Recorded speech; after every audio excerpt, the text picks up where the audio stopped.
لقد کان لکم فی رسول اللہ اسوۃ حسنہ، یہاں خطاب ہو رہا ہے تمہارے لیے اللہ کے رسول کی زندگی میں، اللہ کے رسول کی شخصیت میں ایک عمدہ نمونہ ہے۔ پہلے تو غور کیجئے لکم سے مراد کیا ہے؟ یہاں خطاب مسلمانوں سے ہے، یہاں پوری نوع انسانی سے نہیں ہے، یہ فرق ہے، نوٹ کر لیجئے۔ پہلی آیت کے مقابلے میں خطاب کا رخ اس آیت میں یہ محدود ہے، مسلمانوں کی طرف خطاب، اے مسلمانوں تمہارے لیے رسول کی شخصیت میں ایک عمدہ نمونہ ہے۔ آپ کہیں گے کس دلیل سے یہ کہہ رہے ہیں؟ اسی آیت کا جو دوسرا ٹکڑا ہے وہ عام طور پر پڑھا نہیں جاتا۔ لقد کان لکم فی رسول اللہ اسوۃ حسنۃ لمن کان یرجو اللہ والیوم الآخر وذکر اللہ کثیرا، اس شخص کے لیے اسوہ ہے حضور کی زندگی اور شخصیت جو تین شرطیں پوری کرے، جیسے کہ قرآن مجید خود اپنے بارے میں کہتا ہے ھدی للناس شہر رمضان الذی انزل فیہ القرآن ھدی للناس وبینات من الہدی والفرقان، لیکن سورہ بقرہ ہی کے شروع میں کہتا ہے ھدی للمتقین۔ ستیارتھ پرکاش کے مصنف نے سوامی دیانند سرسوتی نے تو اعتراض کیا تھا اس پر۔ 14واں باب، بدنام زمانہ 14واں باب یاد ہوگا۔ اس کا حل کیا ہے اس اشکال کا؟ قرآن اپنی جگہ ہدایت ہے پوری نوع انسانی کے لیے تا قیام قیامت، لیکن اس سے استفادہ وہی کرے گا جس میں استفادے کی پیاس اور طلب ہو۔ پیاس ہی نہیں، بہترین مشروب رکھ دیجئے پیے گا نہیں انسان، بھوک نہیں، بیماری کی وجہ سے ذائقہ منہ کا خراب ہے۔ آپ نے دیکھا ہوگا ماؤں کو بیچاریاں بچوں کی کیسی کیسی خوش آمدیں کرتی ہیں، بیٹے کچھ کھا لو، یہ کھا لو، وہ کھا لو، یہ، لیکن اس کا منہ کا ذائقہ بگڑا ہوا کچھ نہیں کھاتا، بھوک مری ہوئی ہے کچھ نہیں کھاتا۔ تو جس میں ہدایت کی طلب نہیں ہوگی قرآن اس کو ہدایت نہیں دے گا۔ اپنی جگہ ھدی للناس، استفادے کے لیے شرط ہے، پیاس ہو طلب ہو تب۔ اسی طرح حضور کی زندگی اسوہ کاملہ، اپنی جگہ مکمل ہر اعتبار سے، لیکن اس سے استفادہ کرنے کے لیے تین شرطیں ہیں۔ لقد کان لکم فی رسول اللہ اسوۃ حسنۃ لمن کان یرجو اللہ والیوم الآخر وذکر اللہ کثیرا، اس کے لیے اسوہ ہے کہ جو اللہ سے ملاقات کا امیدوار ہے، یوم آخرت پر یقین رکھتا ہے، حساب کتاب کا یقین ہے، اور اللہ کا ذکر کرتا ہو کثرت کے ساتھ، اس کے لیے اسوہ۔ بہت اہم ہے یہ نکتہ جو عام طور پر اس آیت کا دوسرا ٹکڑا جو ہے وہ سنایا ہی نہیں جاتا۔ لقد کان لکم فی رسول اللہ اسوۃ حسنۃ لمن کان یرجو اللہ والیوم الآخر وذکر اللہ کثیرا اللہم ربنا اجعلنا منہم، اے اللہ ہمیں ان لوگوں میں شامل فرما جو ان تین شرطوں کو پورا کر کے اور محمد الرسول اللہ صلی اللہ علیہ وسلم کی اسوہ حسنہ سے استفادہ کر سکے۔ اب نوٹ کیجئے حضور کا یہ اسوہ نمونہ کس کس پہلو سے، اس میں بھی ذرا تین مراحل آئیں گے۔ سب سے پہلے یہ کہ ایک فرد کی حیثیت سے اسوہ کامل، خاص طور پر میرے نزدیک تو یہ سیرت النبی کا اعجاز ہے، معجزہ ہے، اگرچہ حضور کا سب سے بڑا معجزہ قرآن ہے، لیکن خود اپنی جگہ پر سیرت النبی معجزہ۔ کس معنی میں؟ انسان کی جتنی حیثیتوں کا آپ تصور کر سکتے ہیں ان تمام حیثیتوں میں اسوہ موجود ہے محمد رسول اللہ صلی اللہ علیہ وسلم۔ باپ کی حیثیت سے اسوہ موجود، حضرت مسیح کی زندگی میں تو نہیں، انہوں نے شادی نہیں کی۔ شوہر کی حیثیت سے اسوہ موجود، خسر کی حیثیت سے اسوہ موجود، حضرت علی کے خسر ہے کہ نہیں، حضرت عثمان کے خسر ہے یا نہیں، داماد کی حیثیت سے اسوہ موجود، حضرت ابوبکر حضرت عمر کے داماد ہے کہ نہیں؟ پھر ذرا غور کیجئے، داعی کی حیثیت سے اسوا، مبلغ کی حیثیت سے اسوا، معلم کی حیثیت سے اسوا، مربی اور مزکی کی حیثیت سے اسوا، امام مسجد کے اعتبار سے اسوا، خطیب مسجد کے اعتبار سے اسوا، پھر میدان جنگ میں سپہ سالار کی حیثیت سے اسوا، قاضی القضات کی حیثیت سے اسوا، اور صدر مملکت کی حیثیت سے اسوا، کون سی زندگی کا گوشہ رہ گیا؟ اتنی گمبھیر زندگی کا واقعہ یہ ہے کہ کوئی اور دنیا میں مثال آپ نہیں دے سکتے، اتنی جامع زندگی۔ یہی بات ہے جو ڈاکٹر مائیکل ہارٹ نے تو یہی بات تو کہی ہے، he is the only person supremely successful in both the religious and secular fields۔ باقی عظیم شخصیتیں ایسی ہیں یا مذہب و اخلاق اور روحانیت کے میدان میں بلند نظر آئیں گی تو دنیا اور سیاست اور مملکت اور ریاست اور سپہ سالاری میں زیرو۔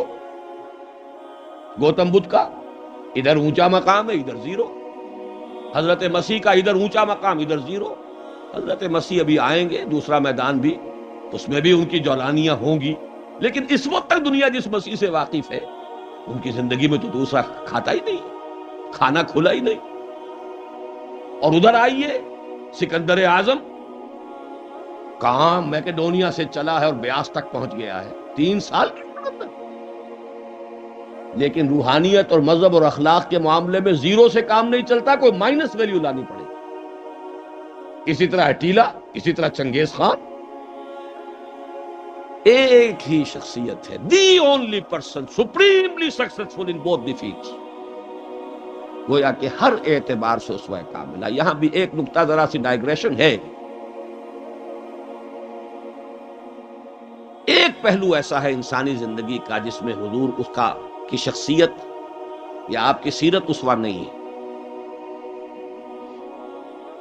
آدمی چونک جائے گا، اسے شاید توہین پر محمول کرے، لیکن ہے، اور وہ شخصیت کا پہلو ہے ایک عورت کی حیثیت سے، بیوی کے لیے اسوہ، ماں کے لیے اسوہ، کہاں سے آئی؟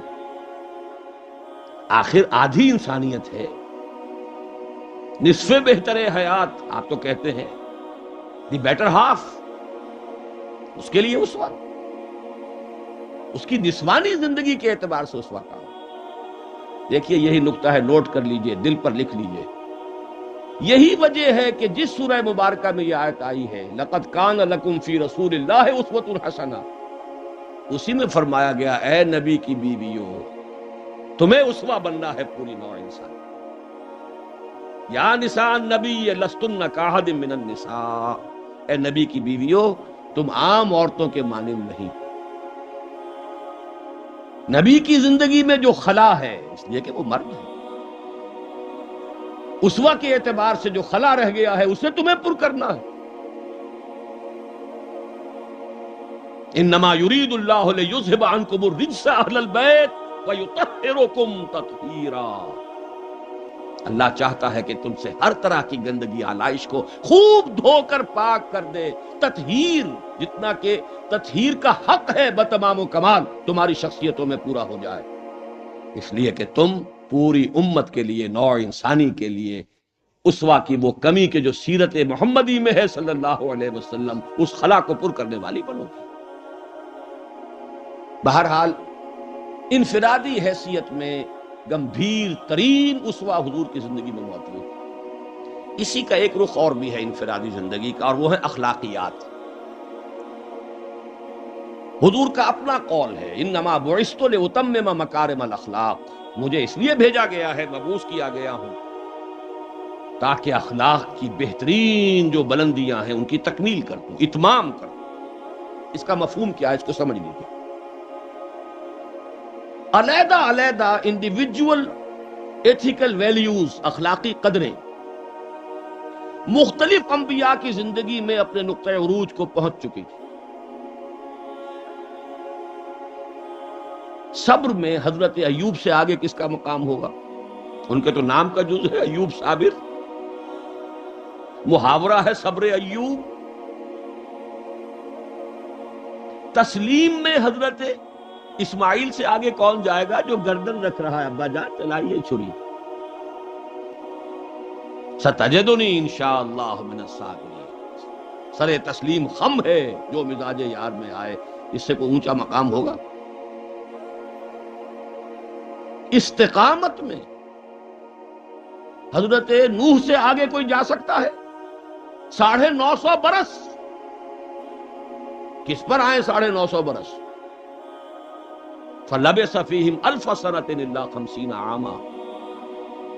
دعوت اور تبلیغ میں استقامت سے اس سے آگے تو کوئی مقام ممکن نہیں. غیرت اور حمیت اور جلال دین کے لیے حضرت موسیٰ سے آگے کون جائے گا؟ زہد اور لذات دنیا سے کنارہ کشی میں حضرت مسیح اور حضرت یحییٰ سے آگے کون سا مقام؟ اب کمی کون سی تھی؟ یہ ہے بات سوچنے کی. پھر اتمام کس کا کیا حضور نے؟ یہ اتمام ہے جامعیت کا اتمام. ان تمام اقدار کو جمع کر کے ایک بہترین گلدستہ توازن اعتدال کے ساتھ ان سب کو ایک شخصیت میں جمع کر دینا، یہ ہے وہ اتمامی اور تکمیلی شان جو محمد الرسول اللہ صلی اللہ علیہ وسلم کی ہے اس میدان میں. زہد بھی ہے لیکن ازواج مطہرات بھی ہے، نکاح بھی ہے. وہ زہد نہیں ہے کہ جو رہبانیت والا زہد. حضرت عائشہ کی شہادت ہے کہ حضور بیٹھے ہوتے تھے ہمارے مابین اور پیار اور محبت کی باتیں ہوتی تھیں. وہ زاہد خشک کا معاملہ نہیں تھا حضور کا. حضور نے خود فرمایا مجھے تمہاری اس دنیا سے 3 ہی چیزیں پسند ہیں. ان میں سے ایک عورت کا ذکر کیا. کوئی حجاب نہیں، جو فطرت ہے جو اللہ نے بنائی ہے. بھرپور عائلی زندگی بسر کی ہے اور بہت محبت کرنے والے اور محبت دینے والے شوہر تھے محمد صلی اللہ علیہ وسلم. لیکن جیسے ہی اذان کی آواز آتی تھی ایسے اٹھ کر چلے جاتے تھے کہ جیسے ہم سے کوئی تعلق ہی نہیں، سروکار ہی نہیں، ہم سے واقف ہی نہیں کہ ہم کون. یہ ہے وہ درمیان قار دریا تختہ بندم کر دئی باز بھی گوئی کے دامن تر مکن ہوشیار باش.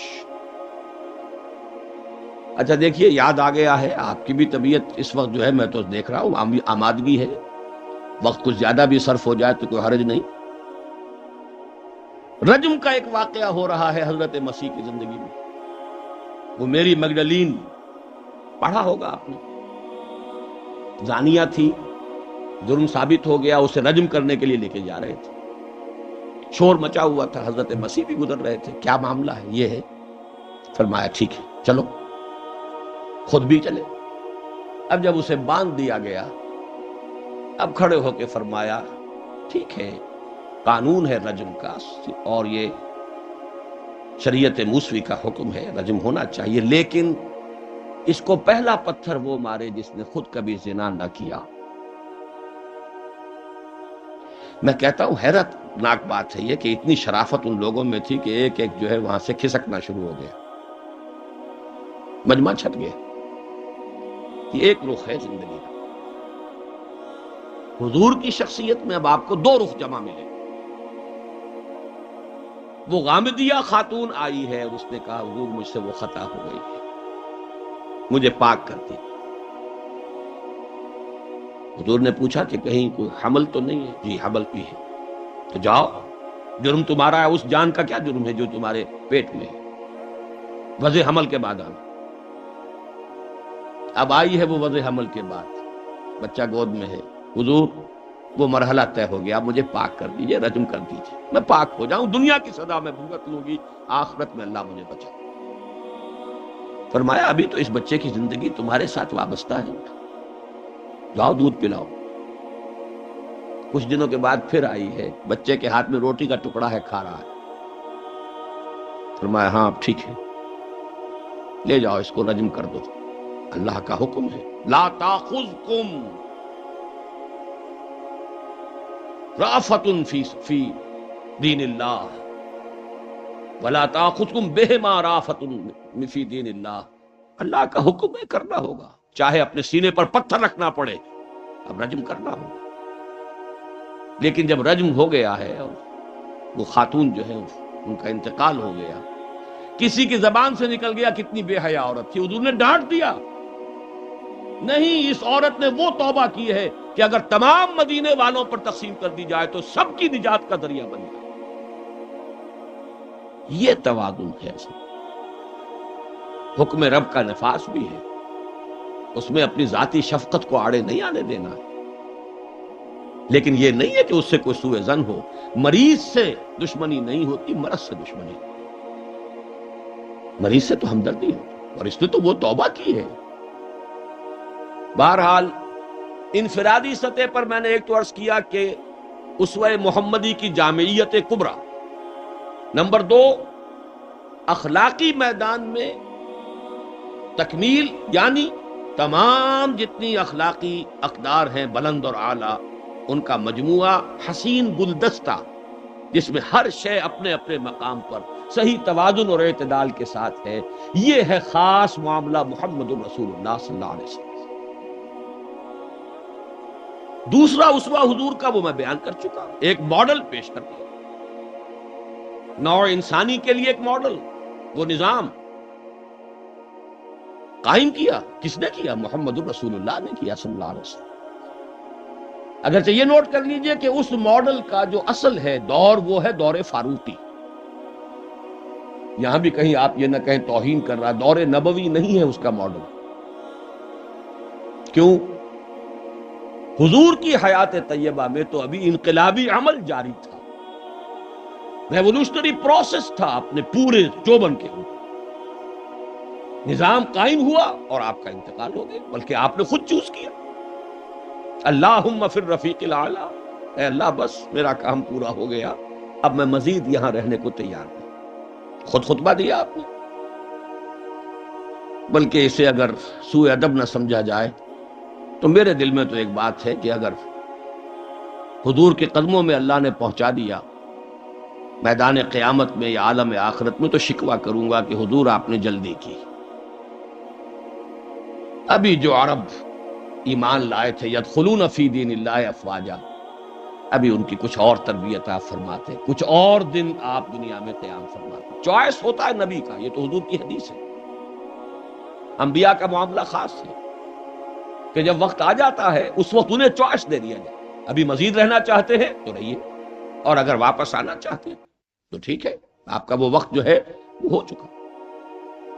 اسی پر تو حضور نے فرمایا تھا مرض وفات میں جب ذرا سا وقفہ ہوا ہے اور افاقہ ہوا ہے، حضرت ابوبکر نماز پڑھا رہے تھے مسجد نبوی میں، اور حضور پھر اپنے اس افاقے کی وجہ سے حضرت علی اور حضرت عباس رضی اللہ تعالی عنہما کے کندھوں پر اپنا ایک ایک ہاتھ دست مبارک رکھ کر مسجد میں تشریف لائے۔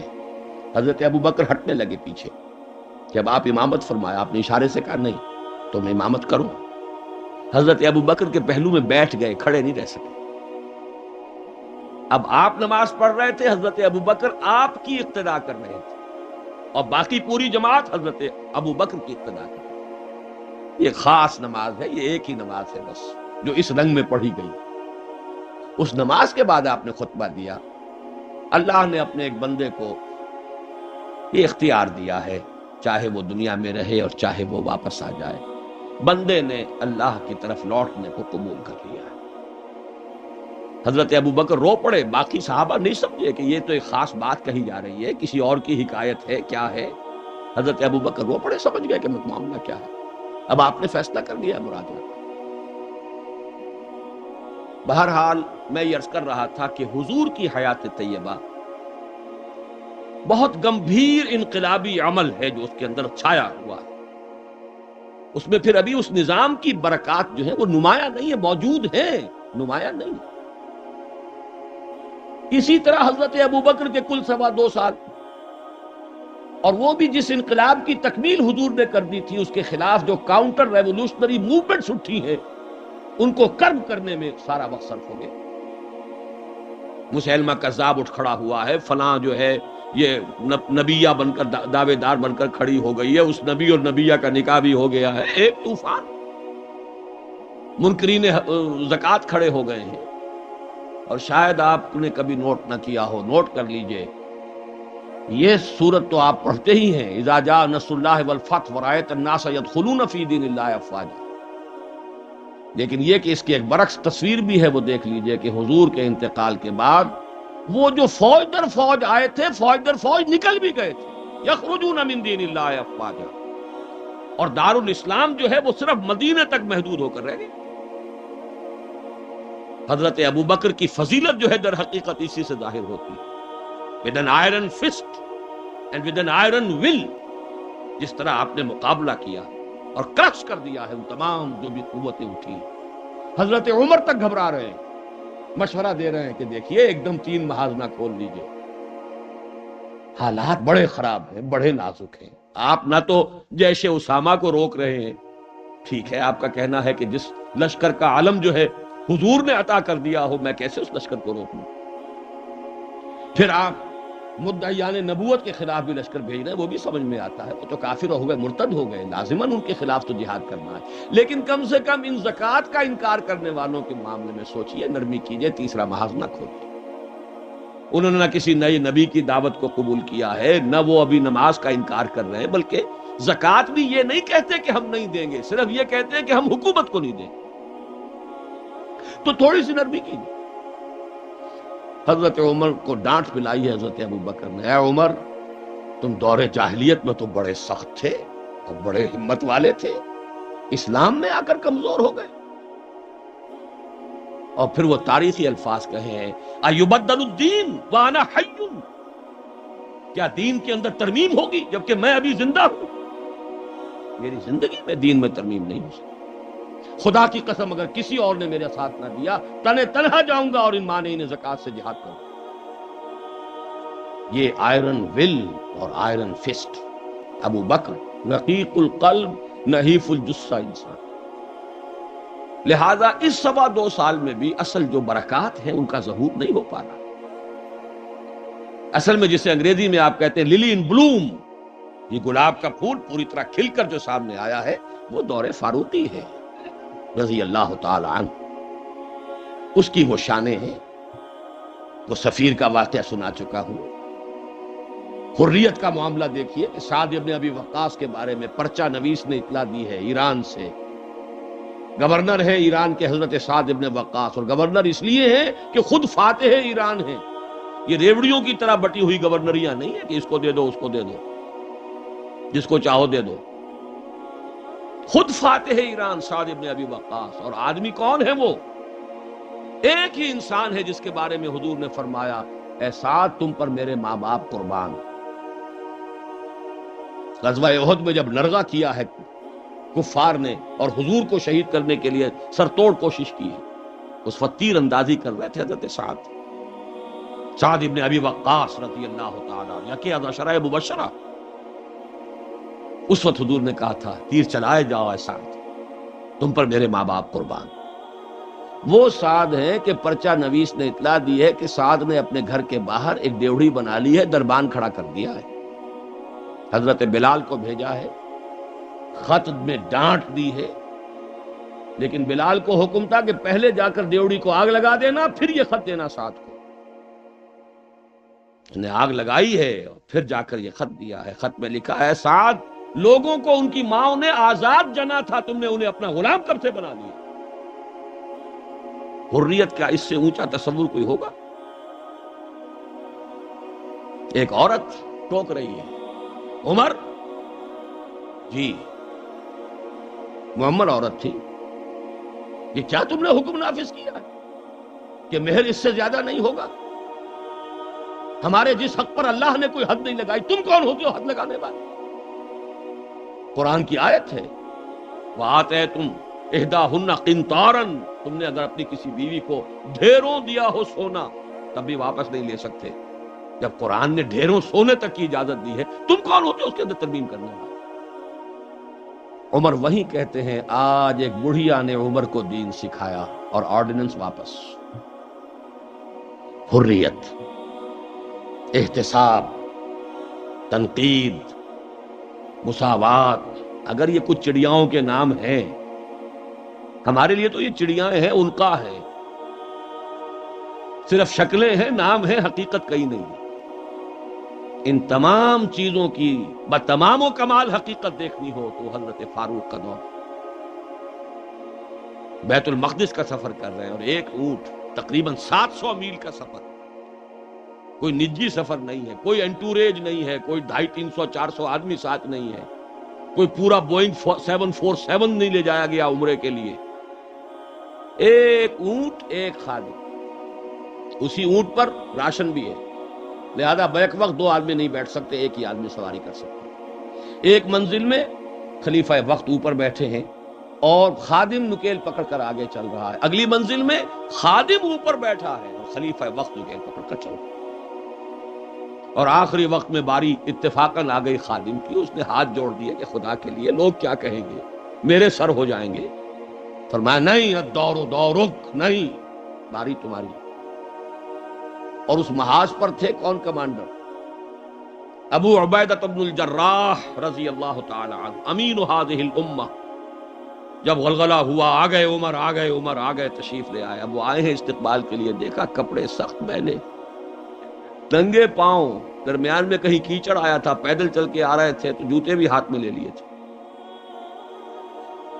کہا یہ آپ کیا کر رہے ہیں، اپنا حلیہ کوئی درست کیجئے، یہ بڑا متمدن ملک ہے، بڑے مہذب لوگ ہیں یہ شام کے لوگ، کیا کہیں گے. ڈانٹ پلائی ہے حضرت ابو عبیدہ کو. نحن قوم اعزنا اللہ بالاسلام، اے ابو عبیدہ کیا ہو گیا تمہیں، ہم وہ لوگ ہیں کہ ہمیں جو عزت اللہ نے دی ہے وہ اسلام سے دی ہے، کپڑوں سے نہیں دی. واقعہ یہ ہے کہ یہ ہے وہ heights by great man reached and kept.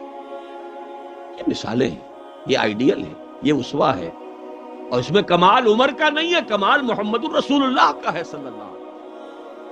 درخت اپنے پھل سے پہچانا جاتا ہے، عمر تو درخت کا پھل ہے، ابو بکر اس درخت کے پھل ہیں، صحابہ کرام اس شجرہ طیبہ کے برگ و بار ہیں.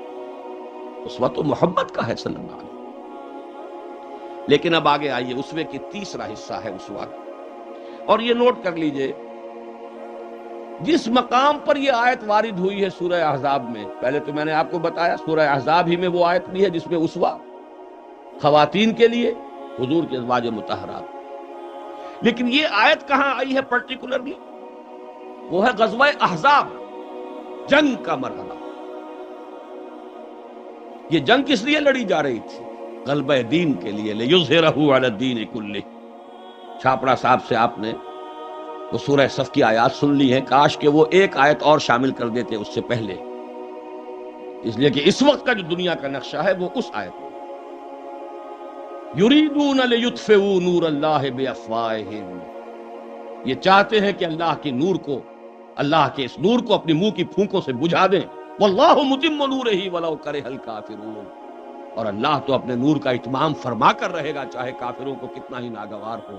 هو الذی ارسل رسولہ بالہدی ودین الحق لیظہرہ علی الدین کلہ ولو کرہ المشرکون. اس کا ترجمہ آپ سن چکے ہیں.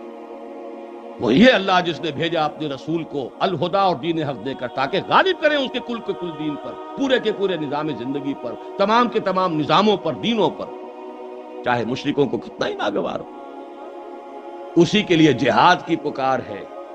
هل ادلکم علی تجارۃ تنجیکم من عذاب الیم تؤمنون باللہ ورسولہ وتجاہدون فی سبیل اللہ باموالکم وانفسکم. اسی کے لیے قتال کی ترغیب ہے. یہ اس پہلے حصے میں ہے، ان اللہ یحب الذین یقاتلون فی سبیلہ صفا کانہم بنیان مرصوص. تو حضور کا ایک اسوہ تو پوری نوع انسانی کے لیے ہے، وہ ماڈل جو آپ نے دکھا دی، قائم کر کے نظام کی ایک مثال دنیا کے سامنے پیش کر دی. یہ ممکن ہے، قائم ہو سکتا ہے، یہ کہانی نہیں ہے، یہ تو تاریخ کا نصف النہار ہے. 5000 برس قدیم بات ہوتی تو کہتے پتہ نہیں ڈھکوسلا ہے، ہوا بھی ہے کہ نہیں ہوا. یہ تو عین ہسٹوریکل ایرا ہے، تاریخی حقائق ہیں، پوری دنیا مان رہی ہے. روز روشن نصف النہار پر سورج تاریخ کا ہے، جبکہ محمد الرسول اللہ صلی اللہ علیہ وسلم نے یہ ماڈل پیش کیا جس کا کہ اقرار اور اعتراف دشمن کرنا. تو وہ اسوہ تو ہے پوری نوع انسانی کے لیے. میں نے آپ کو نوٹ کرایا تھا لقد کان لکم، وہ اسوہ جو اس امت کے لیے ہے وہ کون سا اسوہ ہے؟ وہ اسوا ہے، وہ طریقہ کار جس سے کہ آپ نے وہ انقلاب برپا کیا، کیسے قائم کیا، منہج کیا تھا، منہاج کیا تھا، طریقہ کار کیا تھا، پہلے کیا کیا تھا، پھر کیا کیا تھا، اگلا قدم اٹھایا تو کیوں اٹھایا، پہلے نہیں اٹھایا تو کیوں نہیں اٹھایا تھا، کیا سبب ہے کہ مکے میں حکم دیا جا رہا ہے چاہے تمہارے ٹکڑے اڑا دیے جائیں، تمہیں زندہ آگ کے اندر جلا دیا جائے، تب بھی تم ہاتھ نہیں اٹھاؤ گے، کفو ایدیکم، اپنے ہاتھ بندھے رکھو، نو ریٹیلیشن، نو ریونج، کوئی انتقام نہیں، کوئی قصاص نہیں، آئے گا وہ وقت جب تمہارے ہاتھ کھول دیے جائیں گے۔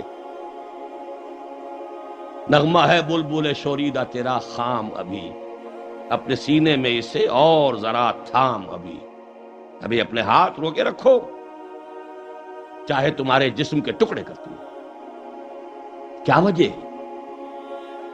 پھر کیا وجہ ہے؟ ہاتھ کھل گئے، کیوں کھل گئے؟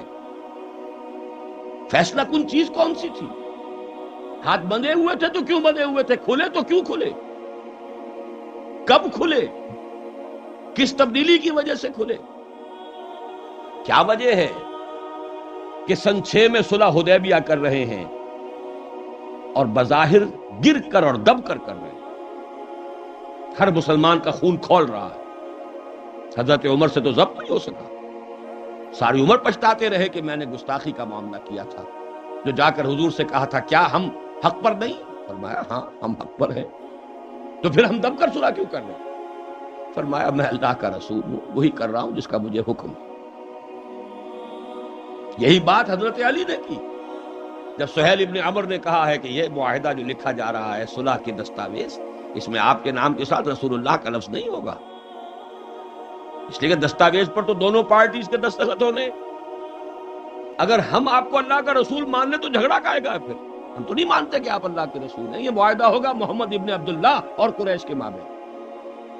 وہی مسکرا کر بات فرمائی، تم مانو یا نہ مانو میں اللہ کا رسول ہوں، لیکن اے علی مٹا دو، جو یہ کہہ رہا ہے مان لو کہ لکھ دو محمد ابن عبداللہ۔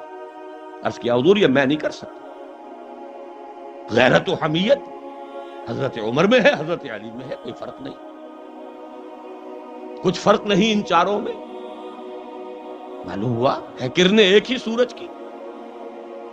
اس اعتبار سے نوٹ کیجئے کہ خون کھول رہا ہے، اور خون کھولنے کی مثال میں آپ کو اب دیتا ہوں، ایک ایک شخص کا خون کھول رہا ہے، یہاں تک کہ ابو بکر کا خون کھول رہا ہے۔ یہ دوسری بات ہے، ضبط اتنا ہے کہ بولے نہیں۔ کیسے معلوم ہوا کہ خون کھول رہا تھا ابو بکر کا بھی؟ جب صلح ہو گئی حضور نے فرمایا مسلمانوں اب احرام کھول دو، جو ہدی کے جانور ہیں یہیں ذبح کر دو۔ کوئی نہیں اٹھا۔ دوسری مرتبہ فرمایا مسلمانوں اٹھ جاؤ، اٹھو، اب جو ہو گیا صلح ہو گئی ہے، احرام کھول دو۔ کوئی نہیں اٹھا، ابو بکر بھی نہیں اٹھے، ایک آدمی نہیں اٹھا۔ تیسری مرتبہ پھر کہا، آپ حیران ہوں گے کہ یہ صحابہ کا یہ حضور کا حکم، اس کی ایک توجیہ ہے وہ میں بعد میں عرض کروں گا، لیکن پہلے واقعہ کیا ہے اس کو سمجھیے۔ دل گرفتہ ہو کر حضور اپنے خیمے میں گئے، ناراض ہو کر، دل گرفتہ۔ حضرت ام سلمہ تھا ساتھ تھی رضی اللہ تعالی، بڑی مدبر خاتون، بہت مدبر خاتون۔ جا کر کہا ہے کہ مسلمانوں کا یہ حال ہے سب کا، میں نے 3 مرتبہ کہا ہے، کوئی نہیں اٹھ رہا۔ حضرت ام سلمہ نے مشورہ دیا، حضور آپ کسی سے کچھ کہیے نہیں، اپنا احرام کھول دیجئے، قربانی دیجئے۔ اب آئے ہیں، آ کر اپنا احرام کھول دیا، قربان، اب سب اٹھ گئے، سب نے قربانیاں دی۔ میرے ذہن میں اس کی تعویل یہ ہے کہ لوگ منتظر تھے، اسے کہا جاتا ہے فلسفے میں حالت منتظرہ، پتہ نہیں حضور ہمارا امتحان تو نہیں، یہ احرام کیسے کھول دیں بغیر عمرہ کیے؟ یہ کوئی اللہ اور اس کے رسول کی طرف سے ہماری غیرت و حمیت کا امتحان تو نہیں؟ اس سسپینس میں تھے۔ جب دیکھا کہ حضور نے تو کھول دیا احرام، قربانی دے دی، گویا کہ کوئی شک اور شبہ کی بات نہیں رہی کہ یہی منشاء نبوت ہے، یہی حکم ہے، لہذا کوئی ایک بھی نہیں تھا کہ جو پیچھے رہ گیا۔ لیکن میری گفتگو اس وقت اس مرحلے پر تھی کہ قابل توجہ ہے یہ بات. 2 سال قبل سن 6 میں حضور صلی اللہ علیہ وسلم بظاہر گر کر دب کر صلح کر رہے، اور 2 سال کے بعد قریش کا سردار آ کر ابو سفیان خوش آمدیں کر رہے ہیں. اس لیے میں ادب کا اس سے نام لوں گا کہ ایمان لے آئے بعد میں. صحابی ہے. خدا کے لیے ہماری طرف سے خطا ہوئی ہے، ہمارے ایک قبیلے نے، ہمارے حلیف قبیلے نے صلح کو توڑا ہے، رینیو کر دیجئے، دوبارہ وہ ٹریٹی ہو جائے، دوبارہ معاہدہ. حضور نہیں سن رہے، سفارشیں کرا رہے ہیں، حضرت علی سے کرا رہے ہیں، فلاں سے کرا رہے ہیں. خدا کے لیے سفارش کرو، منواؤ. ابو سفیان بڑے مدبر انسان، انہیں پتا تھا اب ہمارے اندر طاقت نہیں ہے، اب ہم مقابلہ نہیں کر سکتے محمد کا. 2 برس جو حضور کو مل گئے، اس میں جو آپ نے پھر اپنی دعوت اور جو تنظیم اور تربیت کے مراحل جس تیزی کے ساتھ آگے بڑھائے ہیں. خیبر فتح کر لیا، اتنی بڑی فتح صلح حدیبیہ کے فوراً بعد، جب اندرون ملک عرب کوئی اندیشہ نہیں رہا، سیدھے آپ نے تیر کی طرح رخ کیا خیبر کا، اور وہ گڑھ اور قلعہ جو ہے یہود کا، اس کو پاش پاش کر دیا. اب طاقت اتنی ہو چکی تھی کہ ابو سفیان کو معلوم تھا we are no match to Muhammad now صلی اللہ علیہ وسلم. اس لیے بلکہ اس میں بھی واقعہ سن لیجئے. حضرت ام حبیبہ ابو سفیان کی بیٹی ہے، حضور کے نکاح میں ہے. معلوم ہوا کہ دس از the nearest approach. اس سے زیادہ سفارش اور کون سی ہوگی؟ اپنی بیٹی جو ہے خود نبی کے گھر میں. بڑی امیدیں لے کر گئے ہوں گے ابو سفیان. حضرت ام حبیبہ کے حجرے میں جب گئے، چارپائی پر بیٹھنے لگے تھے، انہوں نے کہا ابا جان ذرا ٹھہریے. بستر بچھا ہوا تھا، اس کو طے کر دیا کہ اب بیٹھیے. اب یہ قریش کا سردار، مکے کا چیف، پوچھتے ہیں بیٹی یہ بستر میرے لائق نہ تھا یا میں اس بستر کے لائق نہ تھا؟ فرمایا ابا جان آپ اس بستر کے لائق نہیں ہیں، یہ محمد الرسول اللہ کا بستر. آپ مشرک ہیں، کافر ہیں، نجس. تو میں یہ کہا کرتا ہوں کہ کیا ان کو خیال رہا ہوگا کہ اب کیا سفارش کے لیے اس بیٹی سے کہے جن کا معاملہ، جس کا طرز عمل یہ ہے. لیکن قابل غور ہے، سیرت پر اس اعتبار سے غور نہیں ہوتی. اول تو سیرت کے جلسوں میں تو یہ باتیں ہوتی نہیں، تو پتہ نہیں آپ کیسے سن رہے ہیں بیٹھ کر. ورنہ تو زلفوں کی بات ہونی چاہیے، کالی کملی کی بات ہونی چاہیے، سایہ تھا یا نہیں تھا یہ بحث ہونی چاہیے، نور تھے کہ بشر تھے اس پر ہونی چاہیے دھواں دھار تقریر. یہ چیزیں جو میں کہہ رہا ہوں یہ تو سیرت کے موضوعات میں سے شماری نہیں ہوتی. لیکن یہ کہ جلسوں کو چھوڑیے، کتابوں میں نہیں، جس کو میں کہہ رہا ہوں فلسفی آف دی سیرہ. یہ سیرت کا فلسفہ ہے، ایک سیرت ہے. جیسے آپ کو معلوم ہے ایک تاریخ ہے، ایک تاریخ کا فلسفہ. ہسٹری اینڈ فلسفی of history, they are 2 different subjects. History میں واقعات آئیں گے، یہ ہوا یہ ہوا یہ ہوا یہ ہوا. فلسفہ بحث کرتا ہے انڈر کرنٹس کیا تھے، اسباب کیا تھے، کوئی جیتا تو کیوں جیتا، کوئی ہارا تو کیوں ہارا. Rise and decline of Roman empire, rise ہوئی تو کیوں ہوئی، ڈکلائن ہوا تو کیوں ہوا. فلسفہ اس کا نام. تو فلسفہ سیرت یہ ہے کہ وہ جو منہج انقلاب ہے اس کے مراحل کیا ہیں سیرت النبی. ورنہ تو ان چیزوں کو تضادات کہا جائے گا. کیا یہ تضاد نہیں؟ جس کو ٹوائن بی نے ایک جملے کے اندر، بڑا زہر میں بجھا ہوا جملہ ہے، لیکن آپ کو معلوم ہے اس دور کا سب سے بڑا فلسفی تاریخ کا، ایک جملے میں کاٹ کر دی ہے سیرت کی. محمد failed as a prophet but succeeded as a statesman. نقل کفر نہ باشد. محمد ایک نبی کی حیثیت سے تو ناکام ہو گئے، ایک مدبر اور سیاستدان کی حیثیت سے کامیاب. اس لیے کہ مکے والا محمد جو ہے صلی اللہ علیہ وسلم وہ تو نبی نظر آ رہا ہے. دعوت، تبلیغ، گلی گلی، کوچے کوچے، پتھر کھا کر بھی دعائیں دے رہے ہیں، گالیاں کھا کر بھی، گالیاں کھا کے بے مزہ نہ ہوا. یہ سارا طرز عمل نبیوں کا یہی طرز عمل ہوتا ہے، مسیح کا یہی تھا، یحییٰ کا یہی تھا. لیکن وہاں تو ناکام ہو گئے. کامیاب تو مدینے میں ہوئے. مدینے والا تو شہ سوار ہے، مدینے والے جو ہے وہ تو سپہ سالار ہے. مدینے والا جو ہے وہ تو سیاستدان ہے، ڈپلومیٹ ہے، اگر برا سنس نکال دیں ڈپلومیٹ کے لفظ سے، سیاستدان، مدبر۔ محمد failed as a prophet, succeeded as a statesman، اور یہی در حقیقت منٹگومری واٹ نے اسی جملے کی شرح لکھی ہے 2 والیومز میں، Muhammad at Mecca, Muhammad at Medina, contrast دکھانے کے لیے کہ مکے والا محمد اور ہے، مدینے والا محمد اور ہے صلی اللہ علیہ وسلم، وفداہ آباؤنا و امہاتنا۔ اور ان کو بلایا گیا تھا سیرت کانفرنس میں، مرکزی سیرت کانفرنس، اس لیے کہ اس نے محمد ایٹ مدینہ میں واقعہ یہ ہے کہ کوئی لفظ چھوڑا نہیں تعریف والا جو نہ کر دیا حضور،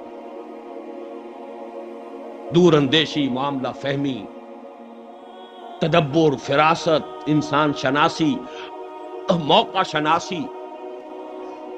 ایک مدبر اور سیاستدان کے لیے جتنے بھی الفاظ ہو سکتے ہیں تعریف کے وہ سب استعمال، لیکن یہ سٹل جو ان کا ذہن، جو ان کا وار ہے، اس کو سمجھنا آسان کام نہیں ہوتا۔ یہ 2 والیومز میں یہ تضاد دکھایا جا رہا ہے۔ اب اس تضاد کو کیسے ریزالو کریں گے؟ در حقیقت یہ ایک انقلابی پروسیس کے مدارج ہیں، مراحل ہیں، ان کی صحیح پہچان اگر ہوگی تو وہ کام ہو سکے گا جو محمد عربی نے 1400 برس قبل کیا۔ یہ نہیں ہوگا اور آپ دنیا کے مروج طریقوں سے چاہیں گے کہ وہ انقلاب برپا ہو جائے جو محمد نے برپا کیا تھا صلی اللہ علیہ وسلم، تو یہ خیال است و محال است و جن انہونی بات۔ اب دیکھیے میری گفتگو کو، آج کے انسان کی سب سے بڑی ضرورت ایک جسٹ سوشل آرڈر، اس لیے کہ اب انسان جا رہا ہے ورلڈ آرڈر پر، جو اگر انجسٹ ہوا تو ہر انسان جو ہے اس کے شکنجے میں جکڑا جائے۔ اس کا ماڈل محمد دے چکے 1400 برس قبل صلی اللہ علیہ وسلم، لیکن اسے تو ابھی قائم کرنا پڑے گا نا۔ کتابوں میں لکھا ہوا ماڈل کوئی نہیں مانے، you need a living model, زندہ ماڈل۔ جیسا کہ میں نے آپ کو بتایا کہ وسط ایشیا کی ریاستوں میں ہر جگہ یہ پکار ہے، ہمیں ماڈل چاہیے۔ وہ ماڈل کیسے وجود میں آئے گا؟ بالکل اسی طرح جیسے کہ پہلے وجود میں آئے۔ اور یہ بھی قول ہے، کیونکہ آج تذکرہ ہوا تھا مولانا ابوالکلام آزاد مرحوم کا، چونکہ جہاں تک 1912 سے 1920 تک کا ابوالکلام ہے میں انہیں اون کرتا ہوں، 1920 کے بعد والے ابوالکلام سے مجھے کوئی سروکار نہیں، لیکن 1912 سے 1920 تک کا ابوالکلام میں کہہ سکتا ہوں میرا دادا پیر ہے، اس لیے کہ میرے پیر اور جن کو میں سمجھتا ہوں کہ پھر مانوی تسلسل ہے وہ مولانا مودودی ہے، وہ ابوالکلام کا مانوی تسلسل ہے، لیکن وہ بھی 1939 سے 1947 تک کا مودودی، بات کا نہیں۔ بعد کے مودودی نے جو کچھ یہاں آ کر سیاست کا رخ اختیار کیا ہے اسے میں صحیح نہیں سمجھتا۔ ہاں 1939 میں جو مضامین لکھے تھے، مسلمان اور موجودہ سیاسی کشمکش حصہ سوم، اس کی بنیاد پر جو جماعت قائم ہوئی تھی وہ غیر سیاسی خالص انقلابی جماعت تھی۔ اس نے تحریک پاکستان کا بھی ساتھ نہیں دیا، 46 کے الیکشن تک میں حصہ نہیں لیا، کسی ایک شخص سے نہیں کہا کہ ووٹ دو، نہ خود دیے۔ وہ ایک ریولیوشنری پارٹی تھی، جبکہ پاکستان میں آ کر وہ ایک پولیٹیکل پارٹی بنی، اسلام پسند قومی سیاسی جماعت، جبکہ اس سے پہلے وہ اصولی اسلامی انقلابی جماعت۔ 8 سال ابوالکلام کے، 8 سال مولانا مودودی کے، آئی اون دیم، اور میں خود اپنے آپ کو انہی کا تسلسل سمجھتا ہوں۔ اسی اعتبار سے ابوالکلام کی بات سنا رہا ہوں۔ 1912 میں انہوں نے یہ قول الہلال میں لکھا، اسے منسوب کیا حضرت امام مالک رحمہ اللہ سے، امام مدینہ، کہ ان کا یہ قول ہے لا يصلح آخر هذه الامہ الا بما صلح به اولها، اس امت کے آخری حصے کی اصلاح نہیں ہو سکے گی مگر اسی طور پر، اسی طریقے سے، اسی منہاج سے جس سے کہ پہلے حصے کی اصلاح ہوئی۔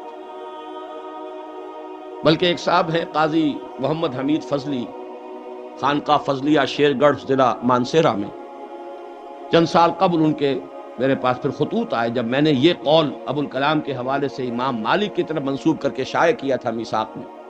انہوں نے کہا نہیں، میری تحقیق یہ ہے کہ یہ قول ابو بکر ہے رضی اللہ تعالی عنہ، اور امام مالک بھی اس کے ناقل ہیں، تھوڑا سا لفظی فرق ہوا ہے، انہوں نے وہ روایات بھی دے دی۔ بہرحال یہ جان لیجئے کہ اب ہمارے لیے جو سب سے بڑا ماڈل جو ہے سیرت النبی کا، وہ منہج انقلاب نبوی ہے۔ کیسے برپا کیا، اس کی وجہ کیا ہے؟ دیکھیے، ایک وجہ تو میں پہلے بیان کر چکا ہوں، پوری عالم انسانیت کی ضرورت ہے جسٹ سوشل آرڈر۔ اب دوسری وجہ خاص پاکستان اور پاکستانی مسلمان قوم کے حوالے سے سمجھ لیجئے، ہمارے لیے زندگی اور موت کا سوال ہے۔ اگر وہ نظام ہم نے یہاں قائم نہیں کیا تو یہ ملک نہیں رہے گا۔ دیکھنا ان بستیوں کو تم کے ویراں ہو گئی، تمہارے یہ محل اجڑ گئے۔ نہیں کہا جا سکتا کوئی جنا پور بنے یا سندھو دیش بنے اور پنجاب پر سکھوں کی حکومت دوبارہ آ جائے، جو انگریزوں نے سکھوں سے لی تھی پنجاب کی حکومت، اور سرحد کا علاقہ جائے ادھر پختونستان کے ساتھ۔ سوویت یونین جیسے ڈس اپیئر ہو چکی ہے دنیا کے نقشے سے، ایسے پاکستان کا وجود، پاکستان کا نام ڈس اپیئر ہو، اس لیے کہ کوئی اس کے لیے جواز نہیں ہے باقی رہنے کا۔ میں نے پوری تفصیل کے ساتھ آج سے 5 6 7 سال قبل جو مضامین لکھے تھے، اخبار میں بھی چھپے، اور پھر استحکام پاکستان کے نام سے کتاب ہے۔ کوئی شخص، میں چیلنج کرتا ہوں کہ ثابت کرے کہ اس میں کوئی غلطی ہے۔ اس ملک کا کوئی جواز نہیں ہے، کوئی شے اس کو سہارا دینے والی نہیں ہے، کوئی نسلی قومیت اس کو، قومی عصبیت جو ہے اس کو ایک نہیں رکھ سکتی۔ قومی عصبیتیں ہوں گی یہ پھٹ جائے، کوئی ایک لسانی عصبیت اس کو قائم رکھنے والی نہیں، لسانی عصبیت آئے گی ٹوٹ جائے۔ پھر آپ صرف اگر یہ کہیں کہ صرف ایک وطنی قومیت اس کو سہارا دے دے، ناممکن، اس لیے کہ وطنی قومیت کی تو نفی پر آپ نے یہ ملک بنایا۔ کانگریس سے جھگڑا کیا تھا؟ کانگریس کا موقف یہ تھا کہ ہندوستان میں بسنے والے ہندو، مسلمان، پارسی، سکھ، عیسائی سب ایک قوم ہے۔ ہم نے کہا نہیں، ہماری قومیت کی بنیاد مذہب پر ہے، اپنی ملت پر قیاس اقوام مغرب سے نہ کر، خاص ہے ترکیب میں قوم رسول ہاشم۔ اور اس دور میں اور ہے جام اور ہے جم اور، ساقی نے بنا کی روش لطف و ستم اور، تہذیب کے آزر نے ترشوائے صنم اور، مسلم نے بھی تعمیر کیا اپنا حرم اور، ان تازہ خداؤں میں بڑا سب سے وطن ہے، جو پیرہن اس کا ہے وہ مذہب کا کفن ہے۔ مصور پاکستان تو یہ کہہ رہے ہیں۔ بہرحال پوری تفصیل پڑھی ہے استحکام پاکستان میں، تو ہمارے لیے تو یہ لائف اینڈ ڈیتھ ایشو ہے۔ اگر یہ نہ ہوا، 2 لخت تو ہو چکا، وہ تو ہوئے بھی 20 برس ہو چکے، 22 برس ہو چکے، 21 برس ہو چکے۔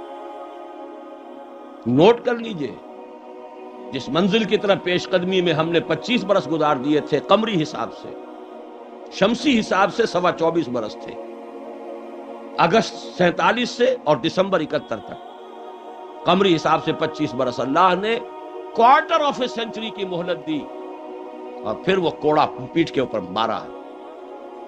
93,000 کڑیل جوان، عام سپاہی سے لے کر کپتانوں اور لفٹینوں اور میجروں اور کرنیلوں اور جرنیلوں اور ٹائیگر سمیت اس ہندو کے قیدی بنے جس پر کہ 800 برس یا 1000 برس یا کم سے کم 600 برس آپ نے حکومت کی تھی۔ بنے کہ نہیں بنے؟ اور بھیڑوں بکریوں کی طریقے سے انہیں ٹرکوں میں لاد کر مدھیہ پردیش، کہاں بنگلہ دیش اور کہاں مدھیہ پردیش، ان ٹرکوں میں گئے کہ نہیں گئے؟ بدترین کوڑا تھا عذاب کا۔ یاد ماضی عذاب ہے یا رب، چھین لے مجھ سے حافظہ میرا۔ بھول جانے میں عافیت ہے، ورنہ رات کی نیند حرام ہو جائے۔ اس سے زیادہ سخت کوڑا پیٹھ پر برسے گا۔ لہذا ہمارے لیے یہ معاملہ ایک تو ہے نوع انسانی کی بھلائی کے لیے، جسٹ ورلڈ آرڈر کے لیے، ہم بھی اسی کا جز ہے۔ اگر ایک عالمی سطح پر ایک منصفانہ نظام قائم ہو جائے گا، ہم بھی بہرہ اندوز ہوں گے، ہمیں بھی فائدہ پہنچے گا۔ ظالمانہ نظام آ جائے گا، ہمارا خون یہاں سے چوسا جائے گا۔ چینلز بنے ہوئے ہیں، لیکن ہمارا تو قومی وجود، ہمارے ملک کا وجود اس کے ساتھ ہے کہ یہاں پر وہ اسلام آئے۔ تو اصل مسئلہ ہے آئے کیسے؟ ہمارے لیے سیرت النبی کی سب سے بڑی رہنمائی منہج انقلاب نبوی ہے۔ اس کی وجہ کیا ہے؟ کہ ایسا نہیں ہے کہ یہاں کام ہو نہیں رہا. میرے نزدیک صرف یہ ہے کہ مختلف طبقات، کوئی کسی پہلو سے منہج نبوی سے ہٹ گیا ہے، کوئی کسی پہلو سے منہج نبوی سے ہٹا ہوا ہے، اور جب تک یہ سب کے سب نہیں آ جائیں گے اس مرکز کے گرد، اسی میں آ کے جمع نہیں ہو جائیں گے، یہ منزل سر نہیں ہو. ہمارے سامنے ماڈل ہے، یا تو الیکشن کا ماڈل ہے، اس سے کوئی تبدیلیاں آ جاتی ہیں، یا پھر ٹیررسٹ ایکٹیویٹی ہے، کوئی گوریلا جنگ ہے، کوئی سیبوٹاج ایکٹیویٹیز ہے. دنیا میں یہی کچھ ہوتا. آخر آزادی حاصل کی تھی الجزائر والوں نے کیسے کی تھی؟ یا اور دنیا کے اندر تبدیلیاں آتی ہیں. آج کشمیر میں مسلمان کیا کر رہا ہے؟ یہ کیوں کر رہا ہے اس طور سے؟ اس لیے کر رہا ہے کہ اس کے سوا کوئی ماڈل سامنے ہے ہی نہیں. کنٹمپریری ماڈل تو یہی ہے، ہم عصر ماڈلز یہی ہیں. یا پھر مشنری ورک کا ماڈل موجود ہے. عیسائی مشنریز کہاں سے کہاں تک پھیلے ہوئے، کتنا لمبا چوڑا نظام ہے. ہم ان ماڈلز کی پیروی کر رہے ہیں. کوئی ہم میں سے مشنری ماڈل کو لے کر چل رہا ہے نیک نیتی سے، خلوص سے. گھروں سے باہر نکلتے ہیں، راتیں باہر گزارتے ہیں، اپنا بستر اٹھایا ہوا ہے کندھے پر، اور گاؤں گاؤں جا رہے ہیں. یہ کوئی مشقت نہیں ہے؟ کیا اس میں قربانی نہیں ہے؟ ماڈل کون سا ہے یہ؟ اسی طریقے سے تو لوگ الیکشن کے لیے محنتیں کرتے ہیں، بھاگ دوڑ کرتے ہیں، لوگوں کی جا کر بھیک مانگتے ہیں، لوگوں سے کنوینسنگ کرتے ہیں، پیسے خرچ کرتے ہیں. تو کیا محنت اور مشقت نہیں ہو رہی ہے؟ پھر جو لوگ، فرض کیجئے، ابھی تو مرحلہ ہمارے یہاں آیا نہیں ہے، اگرچہ اس کا اندیشہ موجود ہے اب، کہ فرض کیجئے کچھ لوگ مایوس اور بددل ہو کر اب ہتھیار اٹھا، تو وہ ماڈل بھی موجود ہے. لیکن میں آپ سے عرض کرنا چاہتا ہوں، مجھے حضور کا ایک جملہ یاد آ رہا ہے. بڑا پیارے الفاظ ہیں، بڑے پیارے الفاظ. اس لیے کہ ایک عربوں میں ایک بدعت رائج ہو گئی تھی،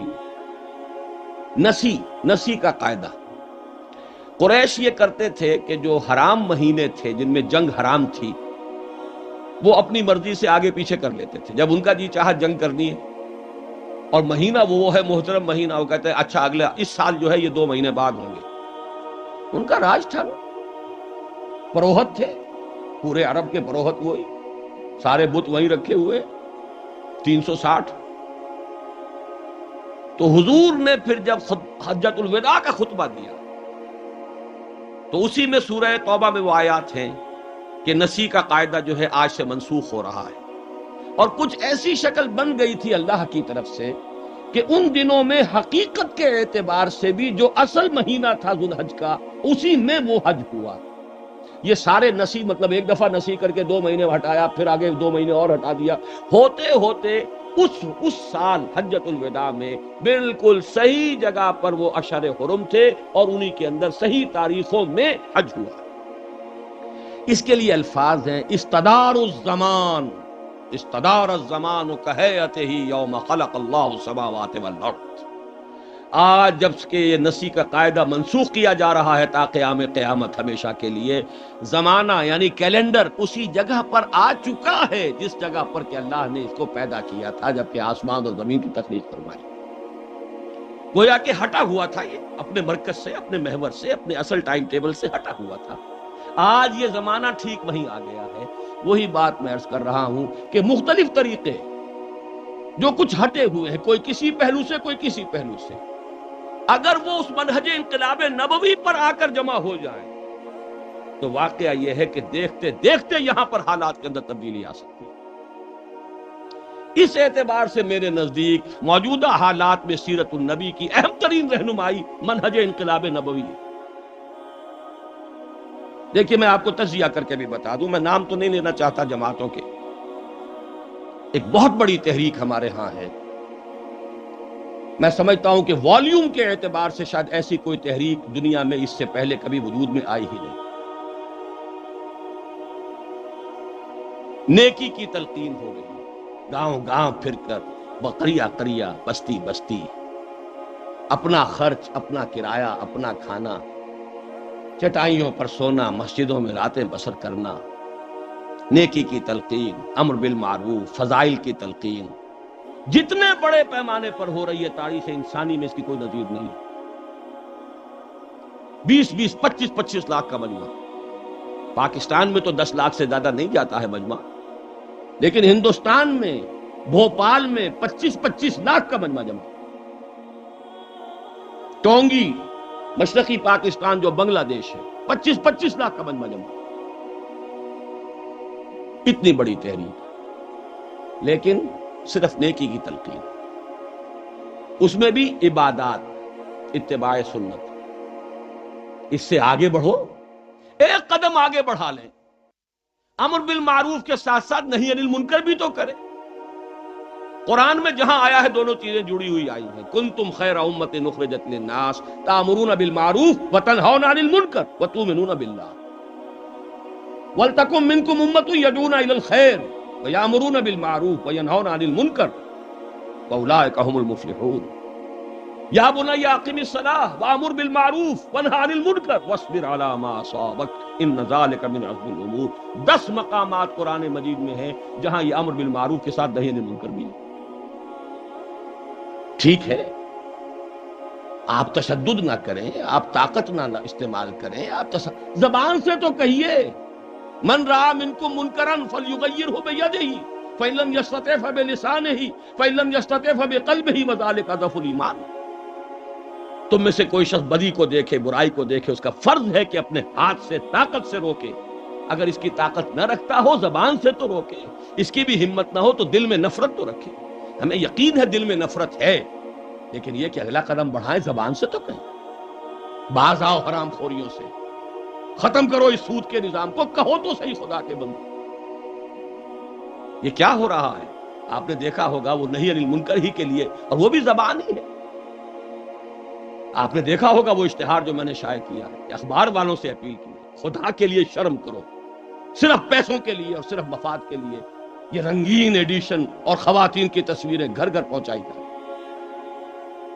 اور ایک سے ایک آگے جا رہا، مقابلہ ہے، کون زیادہ کلیئر پکچر شائع کر سکتا ہے، کون اس سے زیادہ آگے جو ہے شہوت انگیز تصویریں شائع کر سکتا ہے۔ سارا مقابلہ اس میں ہو رہا۔ اور ایک دفعہ میں نے ایک صاحب سے کہا تھا، میر خلیل الرحمان صاحب فوت ہو گئے، ان سے میں نے کہا تھا خدا کے لیے آپ سوچئے، دولت کے اتنے انبار آپ کے پاس ہو چکے ہیں، آپ ایک بڑی اسٹیٹ کے مالک ہیں اس وقت، کیا پیسہ ہی ہے؟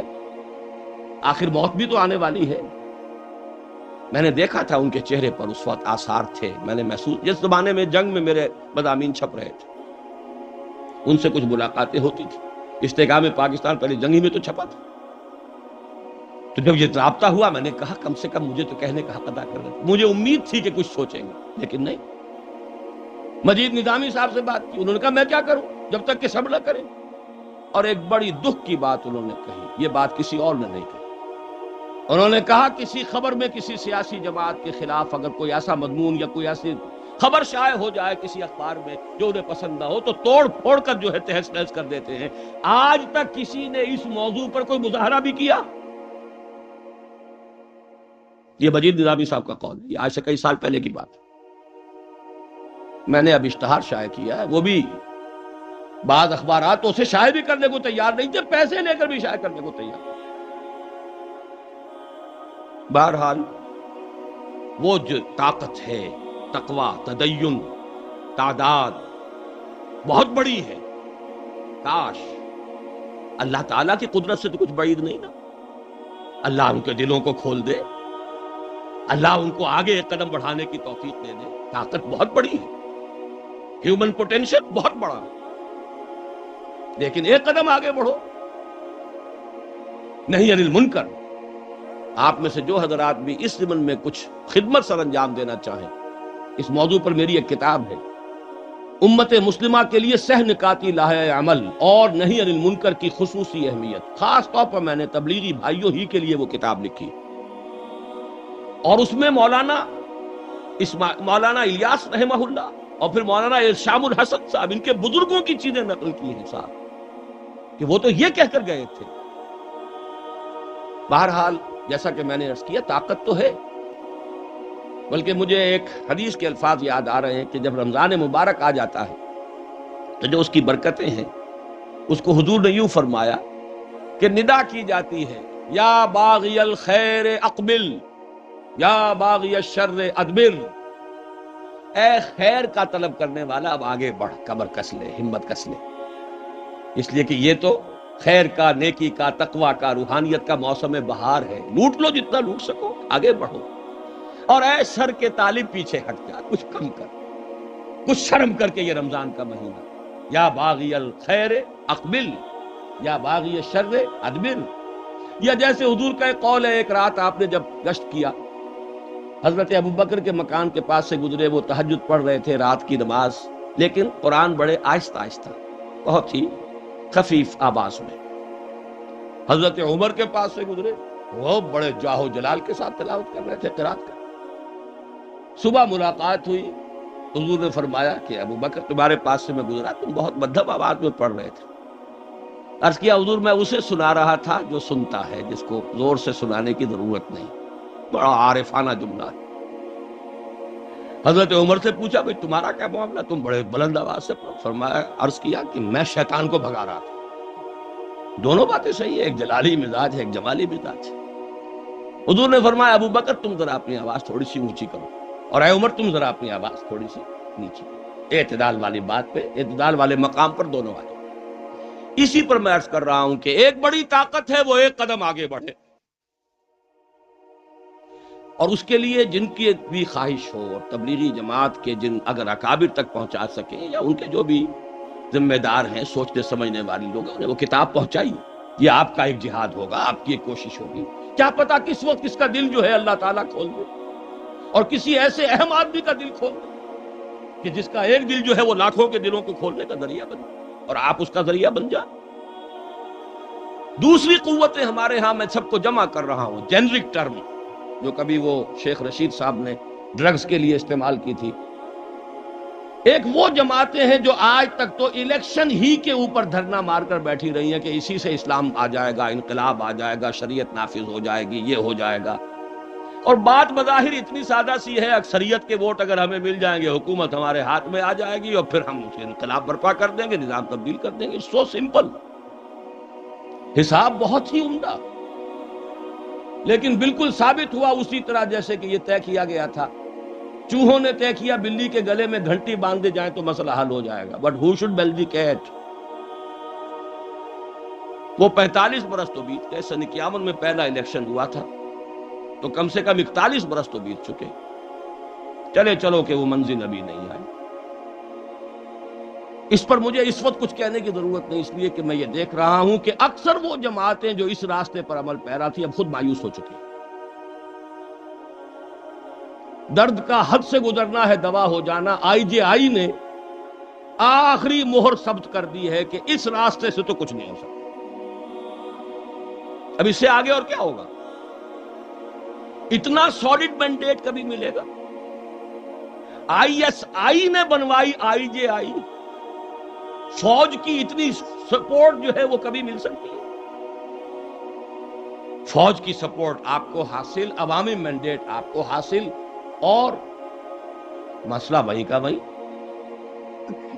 شریعت بل، نفاذ شریعت بل، جس کے بارے میں اب میاں طفیل محمد صاحب کہہ رہے ہیں کہ جنہوں نے اس پر دستخط دیے ہیں وہ تو خود مسلمان ہی نہیں رہے۔ یہ نفاذ شریعت ایکٹ نہیں ہے، یہ تو انسداد شریعت ایکٹ ہے۔ سود کے جواز پر دستخط، انہوں نے الفاظ کہہ دیے تھے، میں تو اپنے ساتھیوں سے کہتا ہوں تمہاری مت ماری گئی تھی جو تم نے دستخط کیے، اور کھلے جلسے میں کہا انہوں نے، اور اب جو کچھ ان کے ہاتھ سے شائع ہو رہا ہے وہ سب آپ حضرات کے سامنے۔ تو میں یہ محسوس کرتا ہوں کہ اب یہ تمام قوتیں جو الیکشن کے راستے سے سمجھتی تھیں کہ کچھ ہو جائے گا، اب وہ مایوس ہو چکی ہیں۔ چنانچہ کم سے کم جمعیت علماء اسلام کی طرف سے تو اب یہ بات ریکارڈ پر آئی ہے، ان کے محمد خان شیرانی صاحب جو اہم آدمی ہیں، یہ یو آئی کے مولانا فضل الرحمان گروپ جو ہے وہی ہے اصل میں کہ جو سیاسی اعتبار سے پورے پختون بیلٹ میں ان کی ایک حیثیت ہے، اور اس میں اہم آدمی، انہوں نے کہا کہ ہم مایوس ہو چکے ہیں اب الیکشن کے راستے سے، یہاں کوئی اسلام کا کام نہیں۔ لیکن اندیشہ کیا ہے اس IGI کا نام ہے فضل الرحمان گروپ، اور مولانا فضل الرحمان صاحب نے کلاشنکوف لہرا دی ہے کہ اب ہم یہ راستہ اختیار، یہ گویا کہ آسمان سے گر کر کھجور میں اٹکنا ہو۔ بہت بڑی تباہی، بہت بڑی بربادی، بہت بڑا خلفشار، یہ سب کچھ کیوں ہو رہا ہے؟ اور اسی کا اندیشہ بعض دوسری جماعتوں کے بارے میں بھی ظاہر کیا جا رہا ہے، کیونکہ ظاہر بات ہے ایک طرف سے مایوس ہوں گے تو دوسری طرف کوئی اور راستہ ہوگا۔ کون سا راستہ ہوگا؟ اگر وہ منہج انقلاب نبوی نہیں ہے تو کوئی ایسا ہی راستہ ہو، لیکن اگر غیر تربیت یافتہ اور غیر منظم لوگ کہیں ہتھیار ہاتھ میں لے لیں گے تو پھر جو تباہی ہوگی ملک و ملت کی، اور خود اسلام کے کاز کو جو نقصان پہنچے گا، شاید پورے یہ 45 برس میں اتنا نقصان نہ پہنچا۔ اس میں سمجھنے کی ضرورت ہے۔ اب میں آپ کے سامنے حضور کا جو منہج انقلاب ہے، علامہ اقبال کے ایک شعر کے حوالے سے پیش کر رہا ہوں۔ میں حیران ہوتا ہوں، علامہ حالانکہ خود انقلابی آدمی نہیں تھے، مفکر تھے، حکیم تھے، فلسفی تھے، لیکن انقلابی آدمی نہیں تھے، بلکہ عملی آدمی نہیں تھے، سیدھی سیدھی بات۔ اقبال بڑا اپدیشک ہے، من باتوں میں موہ لیتا ہے، گفتار کا یہ غازی تو بنا، کردار کا غازی بن نہ سکا۔ صحیح کہا۔ حیران ہوتا ہوں کہ اس درجے انقلابی شعر، ایک شعر پورے انقلاب کا فلسفہ اس میں موجود ہے۔ با نشہ درویشی در ساز و دمادم زن، چون پختہ شوی خود را بر سلطنت جم زن۔ دو مرحلے ہیں۔ پہلا مرحلہ کیا ہے؟ درویشی۔ محمد ایٹ مکہ صلی اللہ علیہ وسلم درویشی، دائی، مبلغ۔ دائی جو ہوتا ہے وہ تو بھکاری ہوتا ہے، تو جھولیاں پسار کر مانگتا ہے، لوگوں سے بھی کہتا ہے، خوش آمدید کرتا ہے، در در پر لا کر دستک دیتا ہے۔ درویشی نہیں تو اور کیا ہے؟ بدھ مت کے بھکشو بننا پڑتا ہے دائی کو، مبلغ کو۔ جھولیاں پسار پسار کر اللہ سے بھی دعائیں مانگی ہے، اللہ عمر بن الخطاب یا عمرو بن ہشام میں سے کسی ایک کو تو میری جھولی میں ڈال دے۔ پھر حکم یہ ہے کہ تمہیں گالیاں دے تو تم دعائیں دو، تم پر پتھر برسائے جائیں تم پھول